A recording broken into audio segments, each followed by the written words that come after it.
Greetings, welcome to my first episode for 2022. You are here with me again on my platypus knitting channel, but as you would have seen in the title card, I am giving this particular series a new name for the start of a new year. So the reason for that, there's a few very small reasons for that. There are just a few minor changes to the way that I want to sort of present things. I've added, or I'm planning to add a new section, and just sort of, I kind of just want to make this a bit more casual. Yeah, what else? And there is another series that I'm planning to put on my channel. The first episode will hopefully come out in the next couple of weeks. It'll just sort of be a test of what that particular series is going to be. But basically, I had the idea of filming the whole process of me knitting a garment. So in that particular series, each episode would be one particular project filmed in a time lapse. So yeah, so they'll all be varying lengths depending on how big or how small the project is. I won't be filming every single project that I do for that series, but I do want to film maybe a lot of the bigger ones, although like I said, this first episode, which is sort of a test of how that could possibly go, is a smaller garment so that I could get it done quicker and try it out. So hopefully you'll be seeing that in the next couple of weeks. Is there anything else I want to say about that one?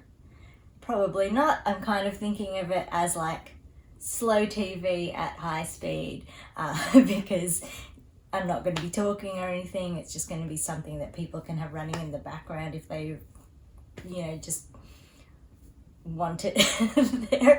It may not work, but we will see. So that is part of the reason for the name change as well. If I'm going to be having other playlists on my YouTube channel, I didn't particularly want this vlog playlist, this vlog series, to have the same name, Platypus Knitting, as the overall channel, so that it could sort of stand out and be something of its own. So anyway, I've sort of jumped ahead. My name is Bobby Olan. Thanks for coming back to join me on this channel where I mainly talk about knitting, but I hope to explore other crafts as it goes on, but it will mainly be about knitting because I am knitting obsessed. As usual, I am going to keep Pearl with me. I don't know how much she'll be popping up in this sort of new format idea that I've got planned for this year, but I love her. She's not going anywhere, and we are still on the Platypus Knitting channel. So let's see. This episode is going to be focused on the end of 2021. So I filmed my previous episode, my final episode for 2021, about a month ago, mid-January. It's mid-January now. I filmed it in mid-December, I believe. So I had a lot of Christmas knitting to do. So I wanted to focus on getting all of those out, and I didn't want to put the pressure of filming more episodes on myself. Plus, last year I had been doing a monthly schedule for the Platypus Knitting series. Originally, I had wanted this to be a fortnightly program. So this year, I'm hoping to actually move to that and stick to that. So even though it has been a month, which was my schedule last year, since a month since I filmed, I've been pretty excited and looking forward to getting back to chatting with you and showing you the things that I have made. So like I said, a bit odd. I didn't film a sort of end of year episode at the end of last year, so this first episode of 2022 will be looking back at the very end of 2021. Plus there were a couple of things that I meant to show you in that final episode, but it completely slipped my mind. Christmas was just super busy, so I just completely forgot to talk about those things. So I'm gonna look at those in this episode. So at the end of 2021, like I said, I was really focused on Christmas knitting. It's the first time that I had made an effort to knit a bunch of Christmas presents. I don't usually have Christmas knitting, but last year I had a lot. So I'll be talking about some of those projects, the ones that I finished and the ones that I did after that last episode, because all the ones that I had done before that last episode, obviously I had talked about in the last episode. Wow, I'm really good at talking. I'm just like going around in circles. Anyway, so in the lead up to Christmas, I was just frantically knitting away. I felt like that was all that I was doing. I was just very focused and wanting to get it all done. So on even Christmas Eve, I was working on one project that I'll talk about today, and then I gifted it that night on Christmas Eve. And then on Christmas Day, I worked on another project that I'll be talking about. It's actually this scarf here. So I cast on for this scarf on Christmas Day, hoping to get it finished before by a certain deadline, which I'll talk about when I'm talking about the scarf.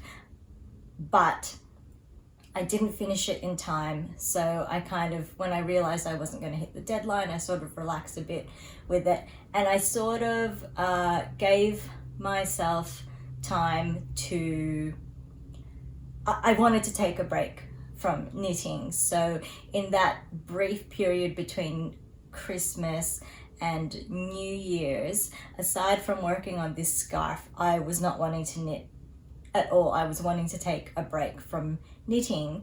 So as a crafty person, I couldn't not work on anything. It's my joy, it's my relaxation. I've always loved crafting, so I had to find something else to do. So I'll be talking about that later in the episode as well. So that's kind of what I was up to between the last episode and the end of the year. The other thing I'll mention about Christmas is that, as anyone will know, and I'm sure no one will be surprised to hear, the latest variant of COVID really sort of started ramping up towards Christmas. So I didn't attend my family's Christmas party. I actually didn't attend any Christmas party, and it's really a big deal for me, so I was really sad to not be able to go. But I am glad that I skipped it, because I just didn't feel safe. My family is about 60 people at the Christmas party, and then my partner Ben's family is much smaller, because mine is my whole extended family and Ben's is just his immediate family. But there had just been a couple of close calls with people around us in the lead up to Christmas, so we didn't want to risk being a carrier and giving it to any of our families for Christmas. That's one reason we didn't go. The other reason, particularly for my family, is just that it's so many people, and it just felt like too much of a risk to go, and we missed out on a really fun looking night. My family played Squid Games. There were a lot of Nerf guns and a lot of competition, and it looked like a lot of fun. I am still glad that I didn't go, even though I missed out on all of that fun, because unfortunately there was an outbreak that sort of spread through my family from that party, but you know, this is the new normal, right? Everyone has been saying that phrase for the last couple of years, and I guess, you know, that is what it is. They're all doing well. Some are still dealing with it, but most have sort of gotten past it and are getting back to normal lives in a sense. So yeah, that's really my personal wrap up for 2021. We don't celebrate New Year's Eve, so we just had a quiet one, which we often like to do anyway. So yeah, I will move on to talking about stuff. So the two things that I had meant to present to you in that last episode are a magazine and some knitting notions. So I think in episode 7, the episode before that one, the second last, I think that was the one where I talked about all of this shopping that I had been doing. And I mentioned, I showed a whole bunch of stuff, and I mentioned that there were 2 more things that I had ordered that hadn't arrived, and they came the week after I published that 7th episode, and then by the time it came to the 8th episode, I'd completely forgotten about them. So anyway, the first one, I'll very carefully pull it off here, is the Yarnologie magazine. So this Yarnologie is a digital magazine focused on yarn and fiber and crafters and makers focused on those things in Australia and New Zealand. This is their first print publication, and I actually didn't hear about them previously, so I wasn't aware of them as a digital magazine, even though they've been around for a while.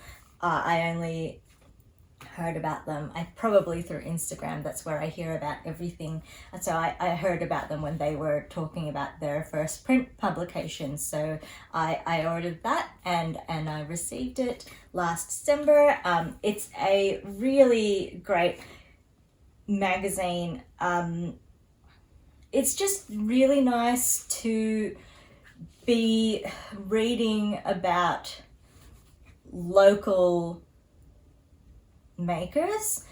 Sometimes when I'm looking for a new knitting vlog or a podcast, I struggle a bit to find crafters in Australia, in my sort of local area of the world. So it was really nice to have this magazine to read through, and so each article sort of focuses on a different crafter, producer, whatever you call it. And I think there was only one in here that I had heard of before, which is Tandy, Tandwan Koot. It's I'm pronouncing that very badly, I'm sure, so I'll just stick with the nickname Tandy, and that's their website anyway, tandy.com.au. I can't remember. Anyway, they are a farm in Victoria. They were the first breeders of the Polworth sheep. I'm really looking forward to paying them a visit sometime and possibly staying in their accommodation. But they are featured in this magazine. There they are. So that's one of the articles in here is talking about them. There's a whole bunch of other features in here. Some crochet artists, just talking about yarn, small producers, a bit about dyeing. I just want to find the cover image here because it's gorgeous, and I should have, here we go. There's another look at it there. These are gorgeous, gorgeous, gorgeous Aussie botanical flowers that are crocheted. I would love to make that bouquet to have somewhere in my house because it is just so beautiful, and I love Aussie flowers and botanicals, so I would love to make that, but it's a lot of crocheting, and I don't love crocheting as much as knitting, so it's a bit daunting for me to think about embarking on a project that's this big. The only other thing that I want to show you, there is one photo in here that is my absolute favorite page, and I just want to show you. Oh, I thought these were cute, these hens. Anyway, where is this one photo that is just really cute? Here, I love this. Look at that guy. Oh, so fluffy.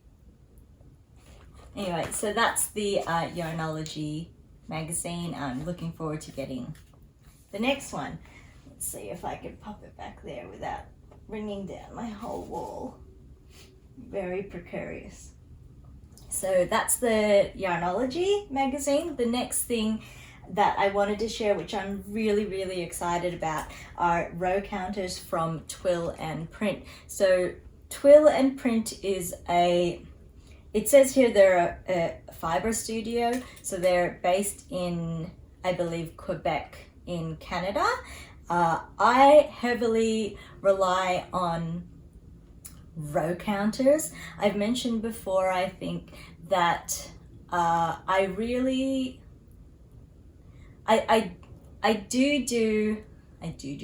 do a lot of swatching, and I always block my swatches, and then I rely on them pretty heavily when I'm working on a project. I like to do all of the calculations. I like to know how many rows and everything I should be casting on to get the proper lengths of everything. So I sort of try to map the whole project out. So if a sweater, for example, is telling you to knit for 20 centimeters, I like to calculate how many rows that is rather than pulling out a measuring tape all the time. And then I work to that. So I'm always using row counters. And I didn't bring one out, but I had the first ones that I got were those plastic ones, the digital ones that you wear on your finger. I always wear it here, and then I can just easily press it with my thumb. I didn't really love them because they're plastic, but I love the functionality of it. They were so easy to use. Then I bought a whole bunch, and then when the first one died and I tried to open it up so that I could replace the batteries, everything in it just sort of spilled out everywhere, and I didn't really feel like I could put it back together well. So I gave up on those. I only have one left that still has a working battery, and I'm kind of just working to use that up. I'd also bought one of those ring ones that like you slide the numbers. I had bought the wrong size. I thought I'd measured my finger well enough, but it turns out I didn't, and I can get it on my thumb, but it will like fall off if I'm not careful because it's too loose. And that one I find a bit awkward turning the numbers. It might work better if it actually fit me properly, but I didn't love it. So I found these on Twill and Print's Etsy store. They do have their own website where they sell a whole bunch more things, but I don't think I realized that until after I had purchased these. So these had been in my favorites on Etsy for probably at least a year before I decided to finally go ahead and buy them. So the one that I first saw is this one, this Stay Cozy here. So this, I believe it was a limited edition series. So this is their winter one, but I loved it because it's Christmassy looking. So that is their winter one, and then I also got their autumn,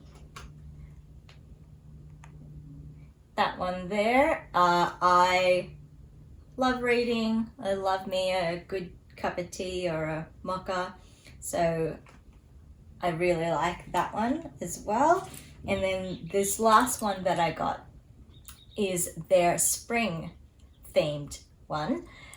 So my favorite flowers are sunflowers, so I thought this was kind of perfect.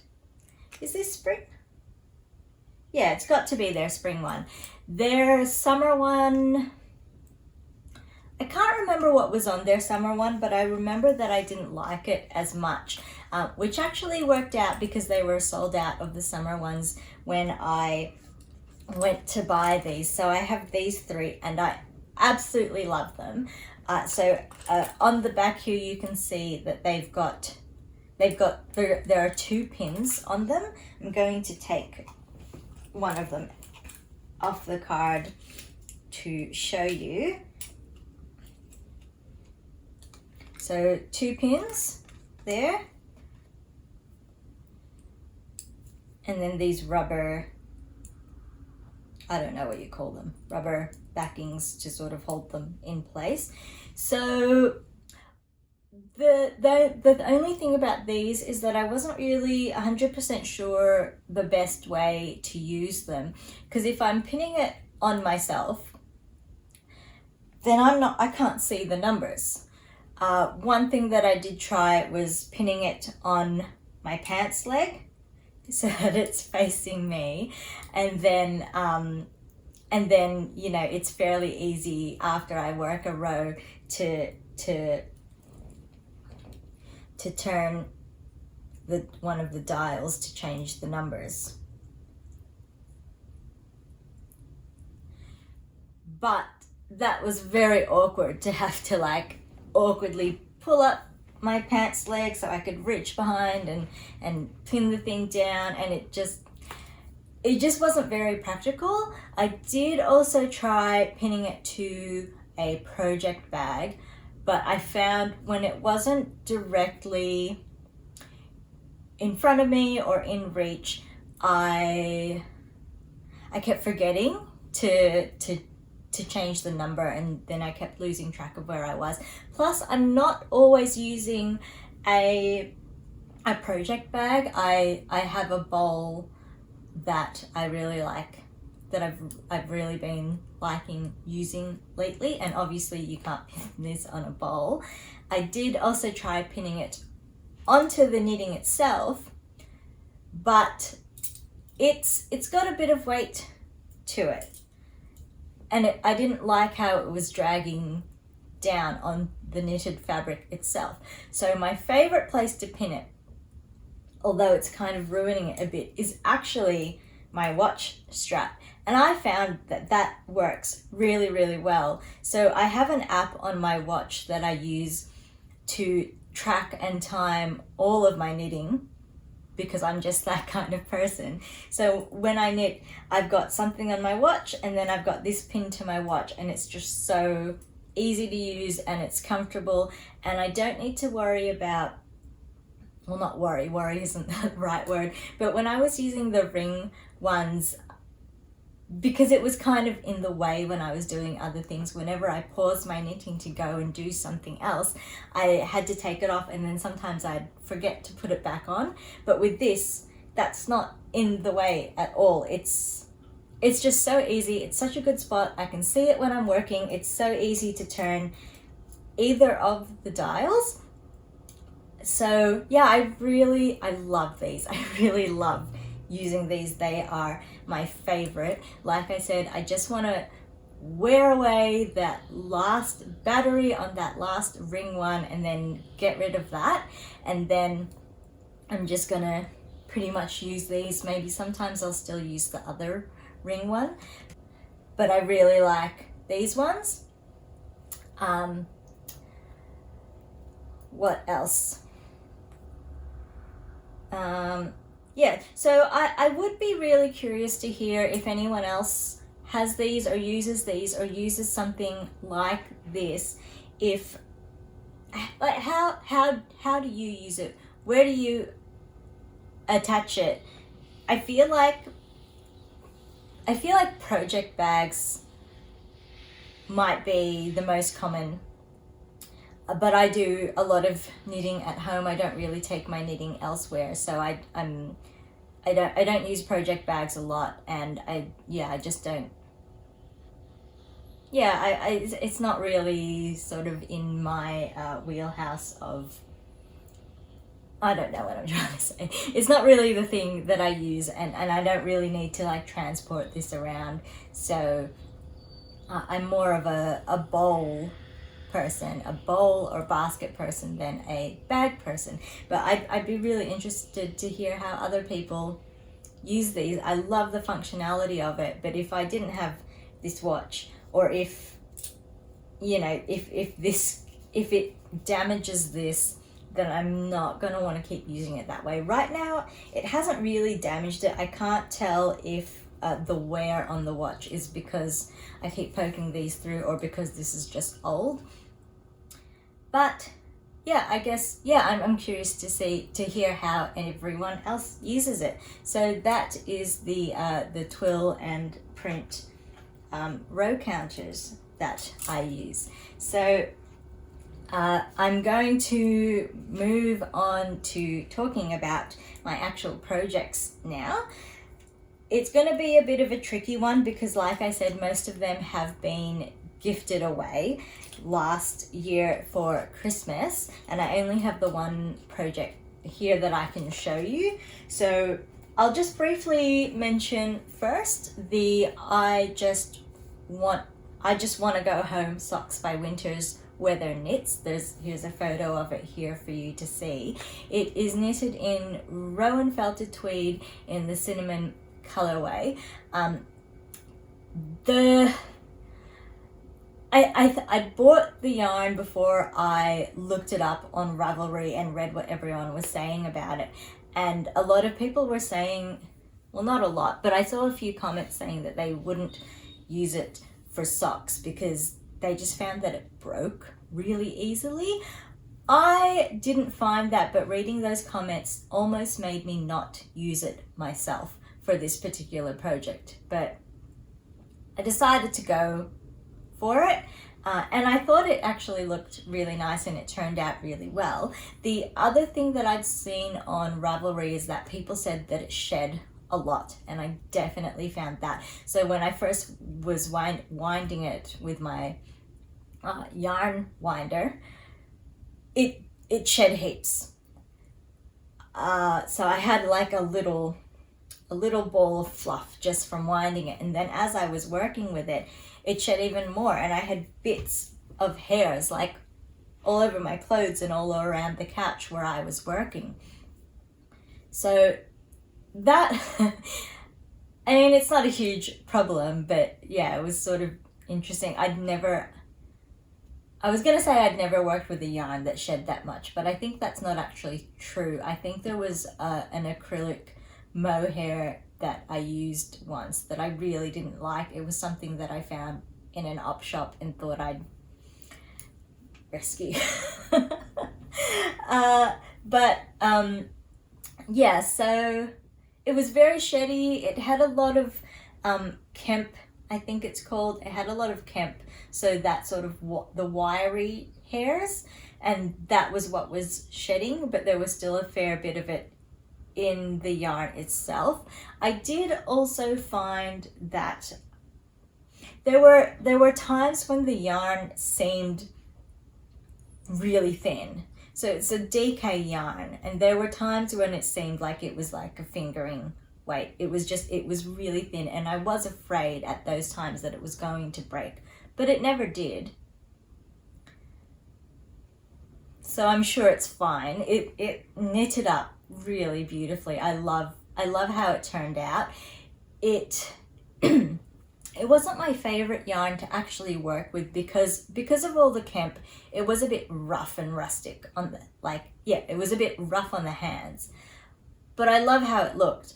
And you know, after washing and stuff, it looks really good. And I gifted it to my cousin, and it fit her perfectly, and she was really happy with them. So overall I'm really happy, but those are just my little notes about the yarn. I'm not sure that I would work with it again. Just gonna have a drink.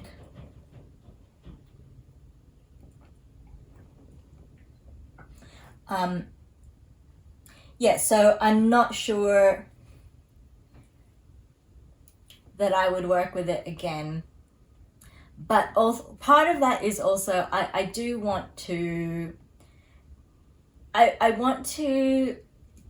There's so many different yarns out there that I'm more interested in exploring different yarns and not always going back and using the same yarns that I've already used. I want to broaden my range of experience when it comes to yarn. So yeah, so that's that one. The next few projects I'm going to talk about all use the same yarn. So after I've just talked about not wanting to always go back and use the same yarn, I'm going to be talking about 3 projects where I use the same yarn. This is because I bought this yarn back in the days before I became a yarn snob. I am a yarn snob. I don't like buying yarns from the big box stores. So one of ours here in Australia is Spotlight. It's a big crafty department store. It sells a lot of homewares types things as well, but lots of yarn, lots and lots of fabric, sewing machines, decor, bedding, blah blah blah blah blah. Anyway, so I bought this yarn from Spotlight because it was on the cheaper end.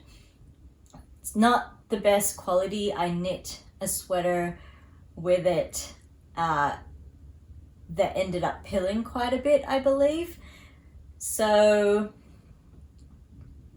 yeah, so this particular yarn I bought in a few different colors for various projects, and I had all these leftovers, so I've sort of been trying to use them up as I found projects for them.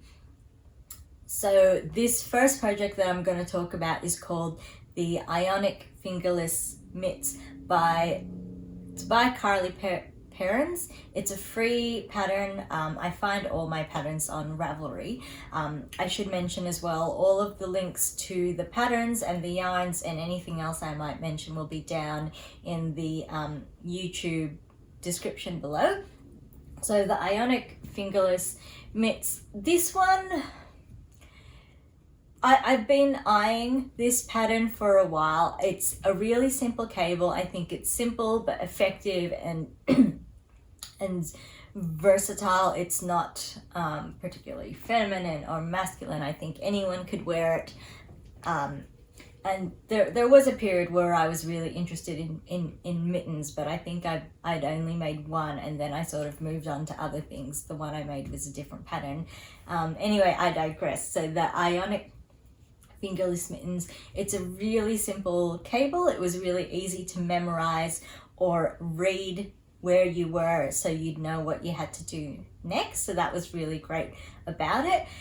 The project itself, it's a bit of a tricky one for me. It was a sort of sentimental project. So in 2019, I had the idea to knit a matching set of items for one of my extended families, one of my cousins' families, but then I didn't do it. I was doing other things, and then it came to Christmas and I didn't have time, so I didn't do it for 2019.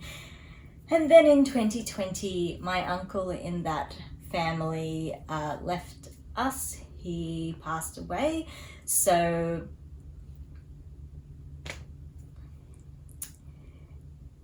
yes, as we approached Christmas, I decided that I would knit items for the rest of his family members. I decided not to go with a matching set anymore. I wanted to find projects that I thought each of them would like. So I showed these in episodes last year. For one of my cousins, I knit a beanie. For my aunt, I knit a cowl, and then for the other cousin, I knit the I Just Want to Go Home socks that I just showed you. And I still I'd been thinking in the lead up to Christmas, I'd been thinking about whether I still wanted to knit something for my uncle, even though he's not with us anymore. Just sort of in honor of him, an acknowledgement that, you know, he'll always be in our hearts. He's part of the family. So because I finished all of the other projects in time, I decided to go ahead and knit this project for him, and I gifted it, and my cousin who I knit the socks for just claimed them straight away, even though I made an effort to knit them for a man size, even though obviously he couldn't wear them. But then I thought maybe they would share it around, but she just claimed them, which I found very amusing. But yeah, so anyway, those are the Ionic fingerless mitts. The next thing I knit in that yarn is, so the pattern, it's another free pattern. It's called Bootees, Mittens and Hat, and it's by Lazy Days and Sundays. So this one was my sister, who's been living in the UK for the last few years. She came down at the very end of November, and she was here for I think 5 weeks. So we spent a bit of time together. I did a bit of shopping with her when she was, looking for baby items to buy and bring back over there. And she was looking for, I think she was looking for beanies, and she wasn't finding anything that she liked. So of course, me being a knitter, I said that I would, I'd just make something for her. So I can't remember if it was a beanie or if it was mittens that she was looking for. I think that she'd mentioned both, but it was really a beanie that she was looking for, and she just mentioned that she wanted the other things. So when I went searching on Ravelry, I wanted to find a set. I didn't want to pick a mitten pattern and a hat pattern, and I don't think I had intended to knit socks or booties, but because this set had them, I did. So I started with the beanie. I knit the beanie all in the one color, and I finished it. I actually knit maybe half of it one day when I went on a big walk, which is only the second time I have done knitting and walking at the same time. And it's something that I'd like to try more and get better at, but at least while I'm sort of getting used to it, I only want to be doing very simple and small projects, which I don't do a lot of, because I like interesting stitch patterns. I like interesting designs. So I'm not often just knitting stockinette or garter stitch or ribbing that I can just take with me out on a walk, because I need to be reading patterns and looking at charts and making sure that I'm in the right place. So anyway, so this was only the second time that I have done knitting and walking. It went pretty well, but of course both my knitting and my walking were a lot slower than they usually are. So I knit the beanie all in the one color, and then I believe I did the mittens next, but then I realized pretty quickly that I was going to run out of the green yarn, and I really did want to knit the whole set.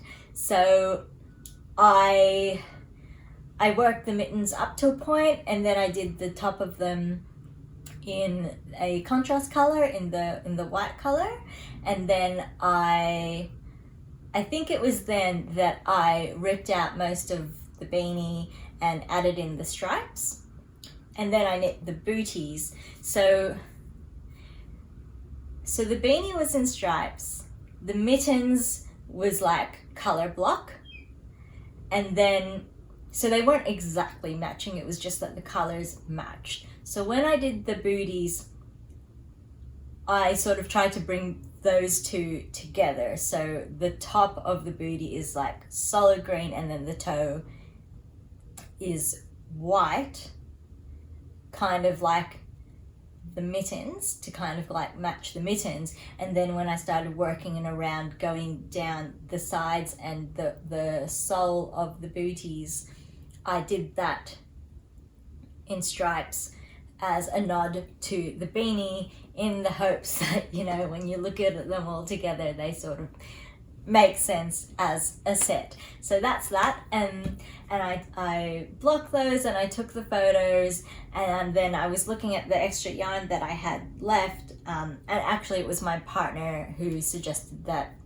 I make a pom-pom, or said that a pom-pom would be cute or something like that. So I used up all the rest of the green yarn. I held it together with the white, and I just went, you know, round and round and round the bit of card until I ran out of the green and made a pom-pom with those. So I didn't actually take a photo of it with the pom-pom though, so unfortunately I don't have that to show you, but it was pretty cute. I attached the pom-pom with a button, which is my favorite way to do it. I think I did it with a button. Yeah. Anyway, so I attached a beanie to that one, and I gifted it, and my sister really loved it. And then because I had like, I think that was on Christmas Eve, so the 23rd of December that I finished those. And then because I had time, I thought, oh, I'm gonna knit another beanie, because the beanie was what she had been looking for. And I found, I think I had wanted to do it in brioche, so I went on Ravelry looking for a baby brioche pattern, and I found the Daniel's Hat by Isolde Teague. So this is another free pattern.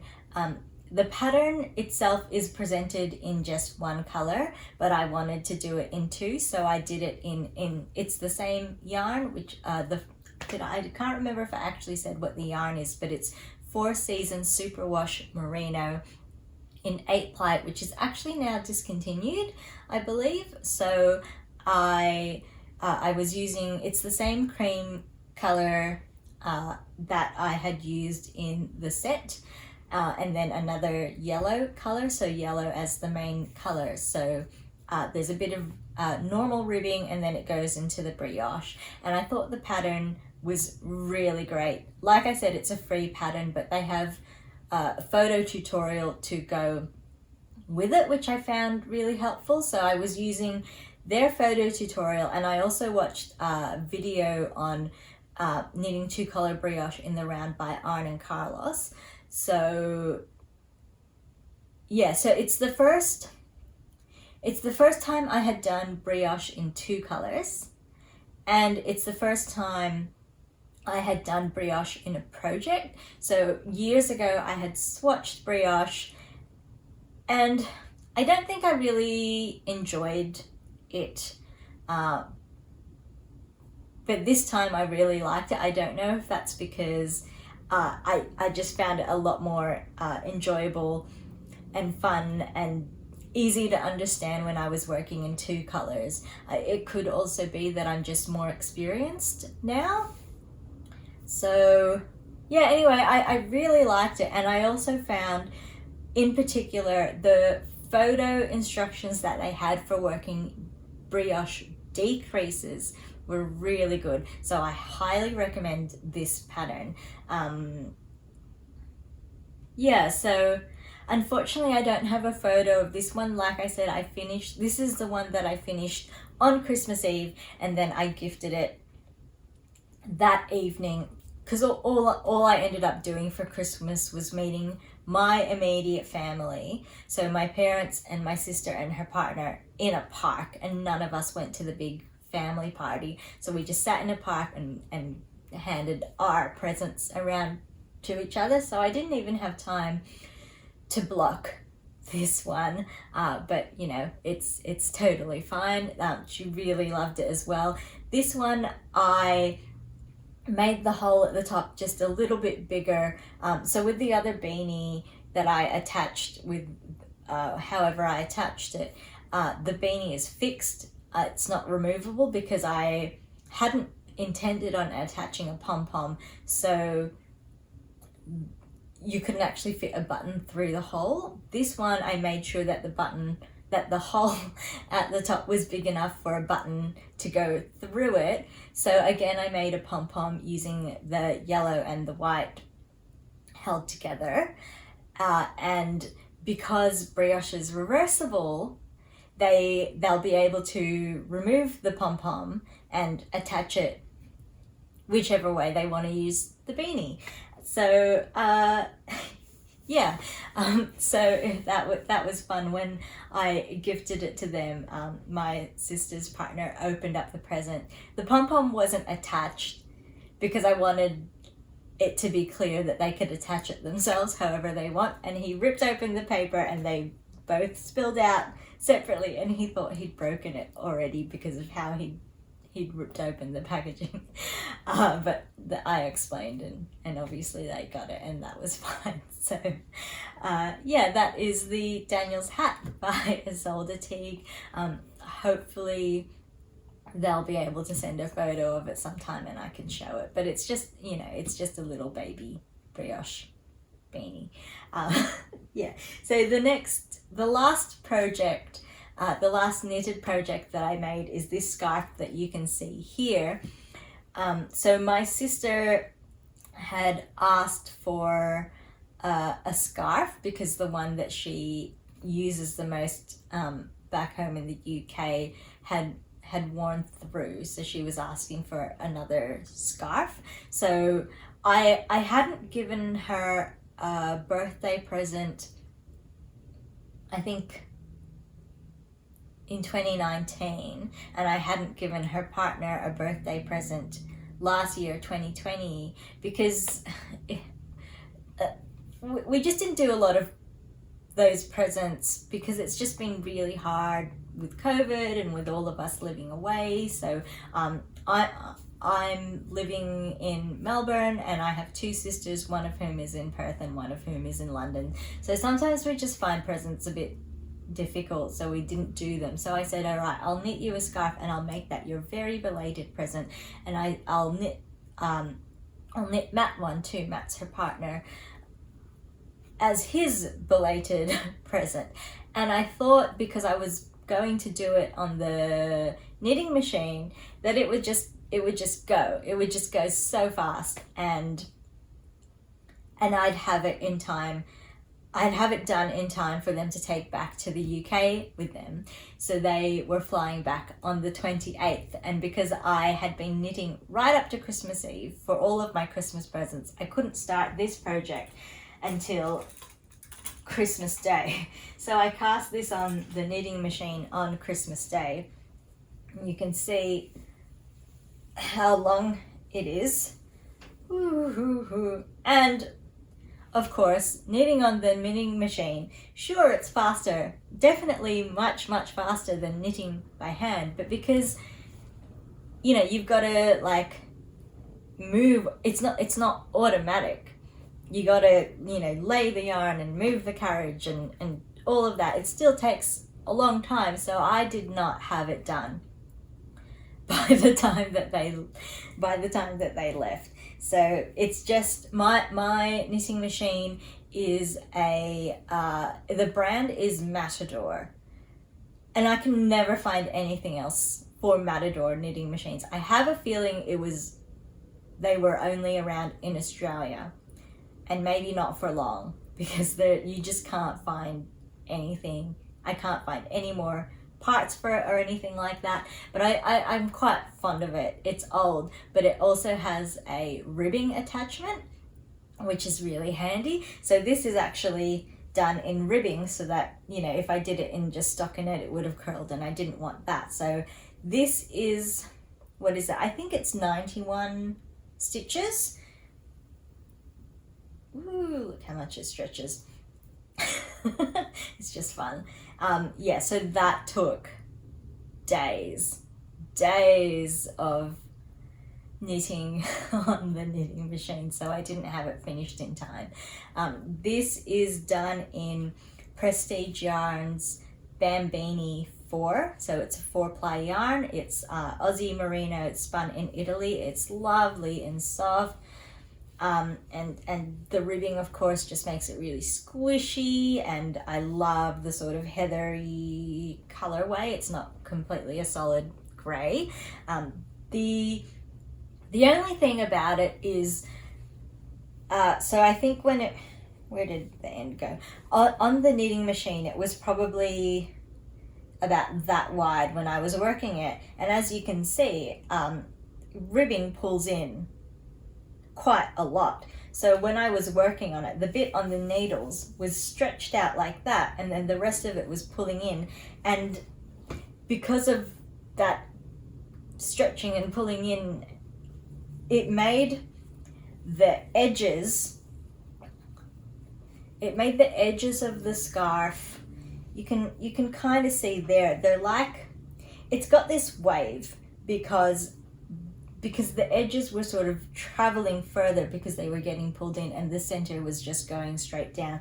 The edges were sort of more stretched than the middle, and you can see how, you can kind of see that here, how it's longer on the edges than it is in the center. So I haven't blocked this yet. I will, and hopefully that'll sort of help with that, because it's not quite straight and flat. But I'm pretty happy with how it turned out. When I took it off the machine, I thought it was really, really long, but maybe it's fine. This is how I wear my scarves. I have no idea how he's going to wear it. I don't think he'll be wearing it like this, but that's actually a decent length. So, what have I done? There we go. So yeah, so my sister had asked for, she wanted a thin scarf because her scarf was thin, but for some reason, I got 4-ply, I got fingering yarn for him, and I got 8-ply DK yarn for her. So once I finished this, and I mean, it's not thick, but because of how ribbing pulls in, it's almost like it is a double thickness than if it was just stockinette stitch. And I saw that and I'm like, the DK weight scarf is going to be too thick for what she wants. So that one, I had it. The yarn that I had picked for her was baby alpaca, but I think I'm going to have to keep that for myself now, which I'm not too disappointed with. And I've ordered her another yarn, which hopefully I'll be able to show you in the next episode. So I ordered her another yarn in, I think it's alpaca, cashmere and silk, I think. Anyway, I'll show you that once I've got it. But that was the machine knit scarf that I made for him. I think that was all that I have to say about that one, so I will block it. While I'm talking about all of the things that I have made, I'm going to keep going, but I'm done with the knitting projects. So I want to introduce this new section that I'm calling Multicrafty. Because like I said earlier, I've always enjoyed crafting. I love working with my hands. I love making things with my hands. There was a period of a few years where I worked as a traditional bookbinder. Yeah, and I thought that that was going to be my career for a while. But then, you know, I sort of moved away from that when, I mean, everyone keeps saying like print is dying or print is dead. So we definitely felt it in that industry, but it's still something that I love to do. Well, I mean, I can't really say I love to do it because I haven't done it, but that is one of the crafts that I enjoy, and I do hope to go back to it just in a sort of a hobby sense. So yeah, but anyway, the first craft that I ever remember doing is cross stitch. So I did cross stitch as a child, and every few years I'd go back to it and do like little projects, or just every few years I'd go back to cross stitch. So when I realized that I wasn't going to finish this scarf in time to gift it on the 28th, when my sister and her partner were flying back to London, I'd been knitting so much. I'd been knitting like so frantically in the lead up to Christmas that I wanted to give myself a break from it. I didn't completely count this because it was on the machine and it wasn't being done by hand, but I wanted to not knit for the rest of the year. I put myself on a knitting hiatus, but I couldn't not craft. I had to do something. So I picked up this cross stitch that I have been working on since maybe 2008. I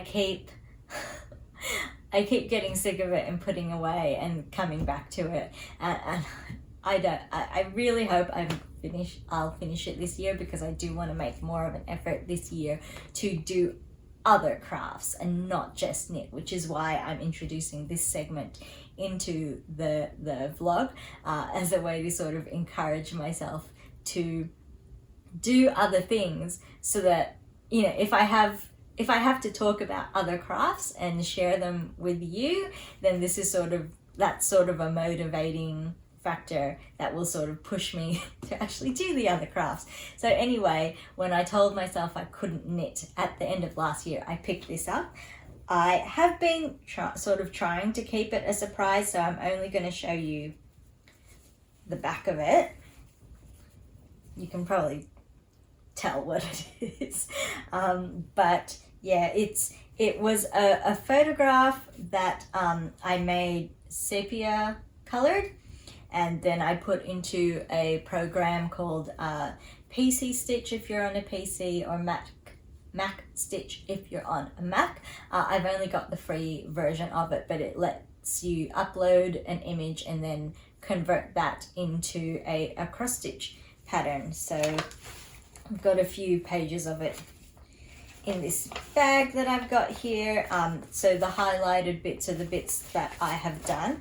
I did it in sepia tones because I think I had a lot of brown already. So I thought that means I would have to buy fewer extra floss threads, whatever you call them. I use DMC. That's just what I've always used, so I've just stuck with it. And I found this in an op shop once. Hello. And I use this a lot as well, but I don't use it all of the time when I'm doing cross stitch. It's oopsies. But yeah, anyway, so I did it in sepia because I had a lot of browns. I thought it meant that I wouldn't have to buy as much, and I thought that it would just be easier and sort of look better. But yeah, so I sort of work like this.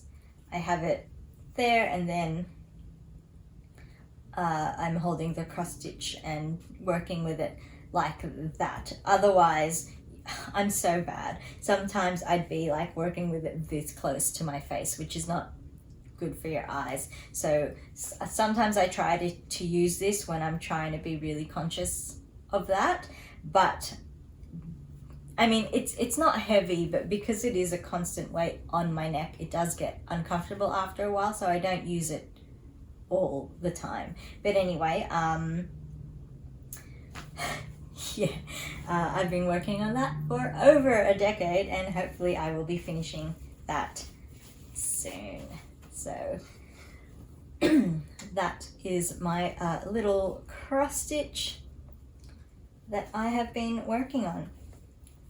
I haven't worked on it since the end of last year because I found that I was really after only a couple of days, I was really itching to get back to knitting. I just really love knitting. But I wouldn't let myself. I wanted to like give my body a break. I just wanted to take a break from it. I didn't want to, burn out from it. So I forced myself to cross stitch. But as soon as 2022 hit, it was back to knitting, and this got put away. But I do have plans to pick it up again. So that is my Multicrafty project for this episode. What else do I have to talk about? So yeah, I guess that sort of leads into sort of the next topic that I wanted to touch on, which sort of started with burnout. So I decided that I wanted to take the knitting hiatus, partly because I had been getting a bit sore from all of the knitting that I was doing in the lead up to Christmas, but I also did just actually feel a bit burnt out from all of that knitting, so I wanted to take a break from it. And I have been wanting to go back and do other crafts as well, so it was kind of forcing me to do that too. But I was burnt out from knitting, and I don't ever want to lose my love of knitting by forcing myself to do it. So I forced myself not to do it. But I mean, like I said, I found pretty quickly that I was wanting to get back to it. But what I was craving was knitting bigger projects and knitting something for myself, because I had been doing so much knitting of smaller projects for other people as gifts. So I think I was just burnt out from that particular type of knitting. So yeah, I really just wanted to knit something for myself. And I've heard a few people call that selfish knitting, which is, I don't really agree with. Like, we put so much time and effort and thought and love into this craft. So why is it selfish to make something for yourself? Like, that just doesn't make sense to me. Why should we not benefit from all of this labor and love that we put into something that we enjoy? Why should we not benefit from that? Why should we see that as selfish? Why is it not our right to enjoy our own makes? So that's kind of how I feel just about that term, selfish knitting. I know that people don't necessarily mean it that way when they call it selfish knitting, but it just sort of has that connotation for me, that negative connotation, like it's bad to be knitting for yourself. So I don't like to call it selfish knitting. Instead I will call it self knitting, sort of like, you engage in self-care, so it's self-knit. So that's just how I feel about that. So I want to do more of that. I want to do more knitting for myself. I want to do more self-knits, but it's hard, because I do also understand wanting to share this with other people and wanting to express your love and care for other people by making things for them. And so, although I've been really craving knitting something for myself that I get to keep, I still have projects for other people that I want to make and that I need to make first. So I haven't done anything for myself yet. But this episode is meant to be looking at 2021, so I'm trying not to talk about things that I've done this year. But basically, yeah, I don't think it's selfish to be knitting for yourself. So please knit for yourself. Please make things for yourself and feel fabulous about it, because you should enjoy the things that you make. You should benefit from your own crafts, if especially I mean, not especially, but if you get pains like I do, why not go through all of that suffering and get something out of it for yourself? So yeah, that's kind of my musings for the end of the year.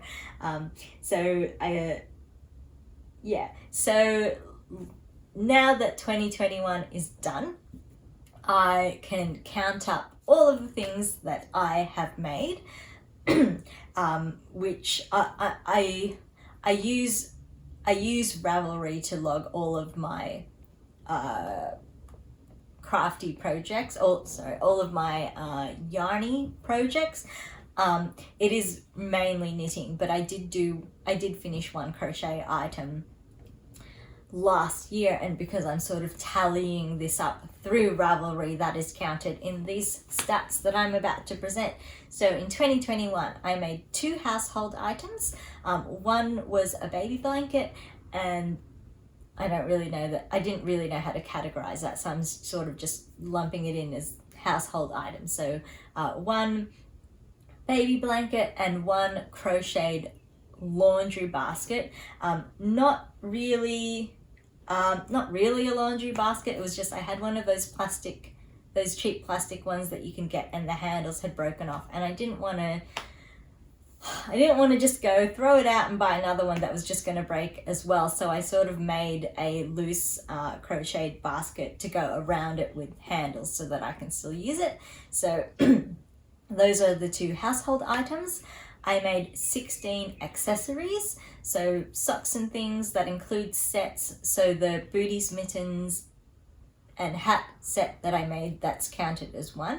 So 16 accessories, and then 4 garments. So they were 1 cardigan for myself, 1 baby sweater, 1 poncho. What was the 4th one? Oh yeah, and another sweater that I made early in 2021 as the Christmas present for my sister in the UK. I didn't know that she was going to be, she hadn't planned to come down here, but her birthday is New Year's Eve. So I knit it early in the year so that I wouldn't forget or run out of time in order to mail it to her, because I thought I was going to have to mail it to her. So those are the 4 garments that I made, which is a grand total of 22 finished objects for 2021. 5 of those were started before 2021. I think the longest standing project was probably the poncho that I made for my dad. That one was one that had a lot of ripping out just to get the size and the shape right. Even though I was following a pattern, I was sort of just tweaking the shape and the numbers to suit what I wanted to make. And because it was a whole lot of stockinette stitch and a lot of stitches, whenever I worked on that, I got bored of it pretty quickly, so that took a while, but I finished it last year, and I was able to gift it to him for his 60th, 60? 50? 60? How old is my dad? 60. Yeah, I think his 60th birthday. Yeah, last year. So 22 FOs, 5 of which were started prior to last year, and 2.5 were for me. And I say half because the laundry basket's like a household item, so it's not really for me, but it's kind of for me. Yeah, so 2.5 out of 22 for me. I really do want to do more self knits. I want to enjoy what I made. I want to be able to wear things that I have made and share them and show them off and be proud of it. So yes, so the very last segment of this vlog will still be Heart Full of Craft, where I like to share something that I'm grateful for, or possibly a highlight since the previous episode. So looking at 2021, I have to say the thing that I am really grateful for was my sister and her partner coming down. So she's pregnant with her first baby, which is really exciting. So it was so nice to see her during that time. She is due at the end of February, so she's pretty well on her way there, and it was so nice to see her and get to spend some time with her. I didn't get to see them a whole lot just because it's been a while, obviously, since they have been down, so they had really full schedules just trying to catch up with so many people, but I saw them a few times and it was really nice. We spent there was one day where, you know, we went to the beach. She's a real summer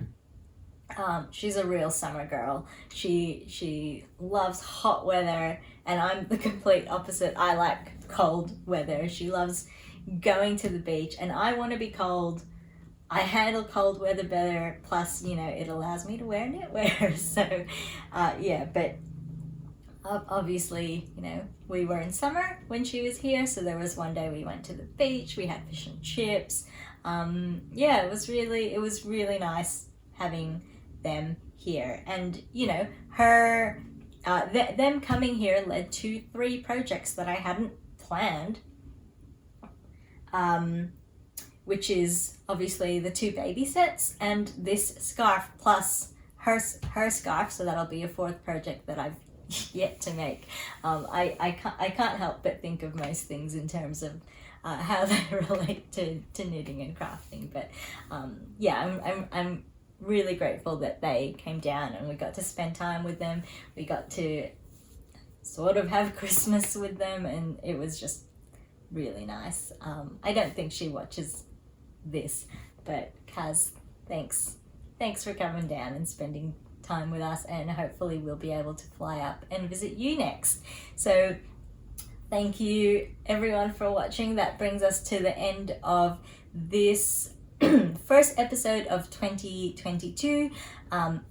So yeah, the first Bobolog episode. Like I said at the start, I am aiming to actually stick to a fortnightly schedule, so depending on how well my old laptop runs, I am hoping to put this out on Wednesdays at 6 p.m. Australian time, which at the moment in our daylight savings, that'll be 3 p.m. in Western Australia, 7 a.m. in London, and 11 p.m. on Tuesdays in San Francisco. I have just picked those particular places because that's where the people who I know are. So yeah, 6 p.m. Melbourne time, Wednesdays, fortnightly. So hopefully I'll be able to stick to that. If you go down into the YouTube description below, that's where I've got all of the links to the patterns and yarns I've talked about and other things that I have mentioned. You can also find me on Instagram at Platypus Knitting, and I am on Ravelry under my own name, Bobby Olan. So I hope to see you in one of those places. And that is it for this episode. I'll see you in a couple of weeks. Fare thee well.